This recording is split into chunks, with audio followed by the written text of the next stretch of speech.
The Transportation Ministry is seeking punishment for 3 former heads of the Taiwan Railways Administration for their responsibility in a Puyuma rail accident that killed 18 and injured over 100 more than 2 months ago. Transport officials say the buck stops at former TRA head Lu Chieh-shen, even though he resigned shortly after the accident. Officials say responsibility also falls on 2 of Lu's predecessors for their role in the procurement of the Puyuma trains. 2 months have passed since the deadly derailment of the Puyuma Express. Today, a cabinet-level task force released an 18-page-long report on the results of its investigation into the incident. Officials fielded press questions on who would be punished for the incident. We recommend disciplinary action for 17 people, including those in managerial and supervisory roles of Deputy Director-General, Director, Deputy Director, Section Chief, Chief, and Assistant Chief.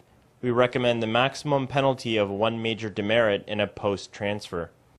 The highest-ranking officer on their list is Deputy Director-General Ho Hsien-lin.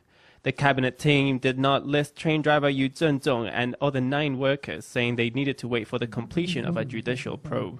The Transport Ministry said they would seek penalties for 3 TRA employees not on the list. We will seek punitive action for Lu Chieh-shen. Another 2 Director Generals, Chih-ku and Chou Yung-hui, could face minor or major demerits. The MOTC Internal Review Board will confirm that on December 28. Of course, the heaviest penalties will be imposed on the Director General in charge at the time of the incident, on Mr. Lu. The Transportation Ministry said all 3 former TRA Director Generals had responsibility in the problematic procurement process of the Puyumas. What we brought up before is only a recommendation at this time. The employees will have the opportunity to explain.